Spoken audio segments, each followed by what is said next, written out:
Moisés Ballesteros is one of the Cubs' most intriguing prospects. He's a top 50 minor leaguer, ranked as one of the best catchers in baseball. He can hit, but can he catch? And can he figure out the ability to catch enough to get him to the big leagues? And that's what the Cubs are trying to do. But I'll tell you what, this spring and watching him hit, the guy really has something. And he could be the next big thing for the Cubs. We're going to talk about that and more right here on the Cubs Baseball Channel. Like, subscribe, thumbs up. Let's get this thing started. Go Cubs, everybody.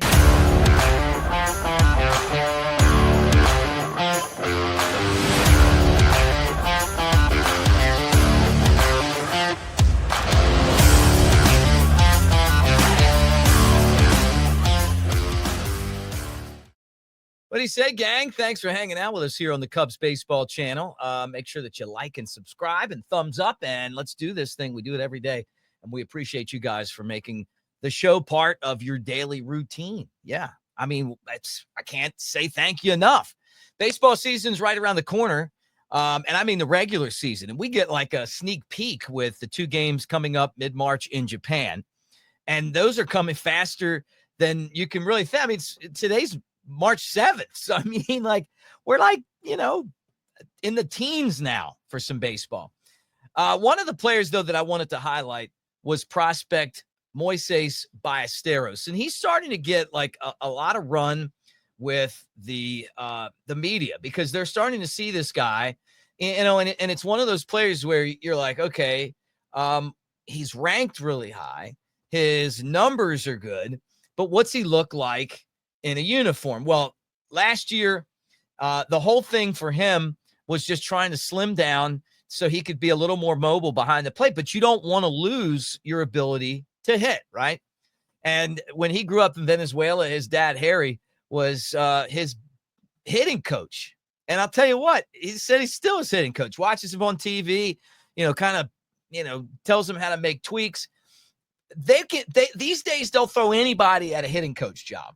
Right. And it's like, you're like, oh, well, it's almost like in golf. And I've heard this from other people before, a caddy, so, hey, you may have never played baseball in your life, but you can still tell someone how to hit. Right. Well, here's a guy that grew up playing in Venezuela. He sees his son and he knows his son. Hey, you're out a little bit up front, whatever. Keep doing what you're doing, Harry, because Moises is a great hitter. And the numbers back that up. And, I mean, he has just really pummeled pitching all the way through his career in the minors. Last year, 56 games in Double-A Knoxville, and he hit .299, and he had 9 home runs and 43 batted in, and he went to Iowa, and he just kept it going. 68 games in a really tough league. He hit .281 there. He had 10 home runs. 35 knocked in. That's been the thing that they've challenged him. They're like, look, we need you to hit for power. He had his best power season, 19 home runs, 78 knocked in, and he hit .289. But he also got on base, 354 on base percentage, and he hits a ton of doubles too. Had 24 doubles between the two leagues. So a bunch of extra base hits. He is someone that is a threat in the lineup. Just left-handed batter, really soft hands, makes great contact. The problem for him has been he's a catcher, and he has worked on losing some weight, maybe a little bit more flexibility behind the plate. The arm's not bad. If he can figure out the defensive part of the job, he's going to be in the big leagues because he right now is a better hitter than the two guys that the Cubs have at the major league level catching. He's better than Carson Kelly, and he's better than Miguel Amaya. He just is. He's just a better hitter. But the catching part of it is the most important part of that job.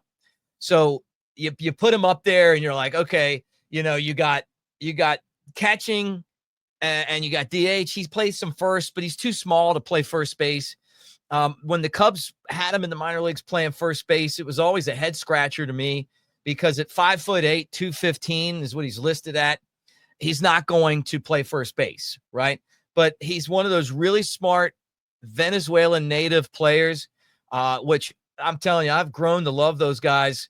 The way that they play the game in that country is phenomenal. He's a guy who in his minor league career is like a 280 hitter, and that's over 4 seasons. I mean, he's been consistently good at the plate. And I just have this feeling if everything clicks defensively, the Cubs in this season where they're trying to get to the playoffs, if they need a little bit more punch at the catcher spot and he can do it defensively, if I was Carson or Amaya and I'm struggling, I'd watch out, because this would be a move that the Cubs could make. Wouldn't cost them a whole lot. They already have him in the system, and they know that he's going to come up there. His bat is going to play. The hands, the contact that he makes, now that he's producing power. So that's the thing to keep an eye on. And I hear people talking about him and what he does. Look, the bat, you don't even have to worry about it. It's all about being behind the plate, catching and throwing. One of those things that eventually when they have the automated strike zone probably isn't going to matter as much, but framing, but these days you have to throw out runners because these bigger bases and the limited throws to first, you got to control that running game. So we'll keep an eye on him when it comes to that. But, pretty exciting for the Cubs to have a prospect of that caliber who could be potentially right on the cusp of getting to the major leagues. Now, the second guy I wanted to talk about is Tyson Miller. And Tyson Miller came up with the Cubs, obviously, was cast away, and then the Cubs traded for him last year, and he was excellent. A really big part of the bullpen when they made their turnaround. And we expected Tyson Miller to be a guy that comes in this season and makes an immediate. Now, I know some of you guys are already raising the red flag on Miller, like, hey, we got to keep an eye on him, or we should be worried. In spring training, look, he's been in 3 games and he has not done well. As a matter of fact, he has gotten destroyed, right? 2 1/3 innings, 8 hits, 7 runs, 3 walks, 3 strikeouts. But it's Arizona. You got to remember this now. It's Arizona, and it's also early, and he could be trying to work on some stuff to get ready for the regular season. And when you're out in the desert, I'm going to tell you guys a story. When I used to call Cubs games, there was one year where I was out in Arizona for spring training for a long time. I don't remember. I think it was like 6 or 7 weeks. And by the time I got to, I don't know, the 5th week, my skin started to dry out. My lips got dry. I mean, it was like I was in one of those old Western movies, like it takes a while to get used to your body, to get used to the weather in Arizona. Some of you guys live out there and you know what I'm talking about. You get used to it. But when you're from the South, where you have a lot of humidity and you go out there and there's no humidity, it's just different. The way that the ball flows is different. It flies different. There's high skies out there. So you can't look at what a guy's doing or not doing in those spring training games always and figure out how that's going to translate into a place where you have humidity. And, are there pitches that he doesn't want to throw? Sometimes guys go to spring training and they're not really trying to throw a whole lot. They're just locating fastballs. I can remember talking to Greg Maddux, and he would purposely let guys get hits off of him in spring training so that they thought that in a scenario, they might see a certain pitch. And then he would trick them in the big leagues. Now, he's the best ever at doing that. But Miller last year was an integral part of the Cubs bullpen. Came over from Seattle, and remember, he had a 2.15 ERA, 49 games for the Cubs. He was amazing. 50 1/3 innings, only 31 hits allowed, 10 walks, 42 strikeouts. He was excellent, and coming into this season, you figure that he's going to be a big part of it. Now, Craig Counsell talked to the Chicago Tribune about Miller, and basically he said, that the results didn't look good, and that he went through a tough pocket of hitters as well. He's still talking about it, but, he's basically saying that last year matters for Tyson Miller, that, you got to give him some time, and I don't think, like I said, that the alarm bells are ringing yet for Tyson Miller.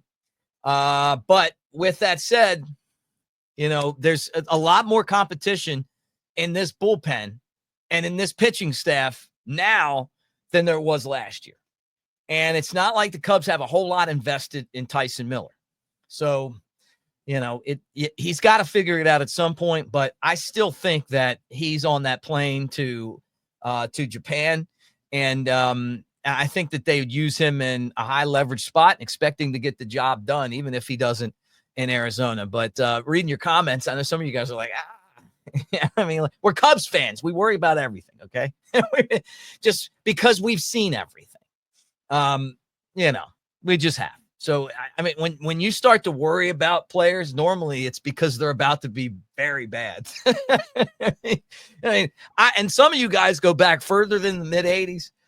In my time, this is the way it's been. But I hope that that's not the case. I really like, and I like him as a person. I think it's cool that he's back. He was so good last year. Just figure it out. Just figure it out. And hopefully he's kind of in that, that 6th, 7th inning role, kind of that setup guy type hold job for the Cubs as they get ready for Japan. Anyway, hey, thank all of you guys for hanging out. The start of the season is dead ahead.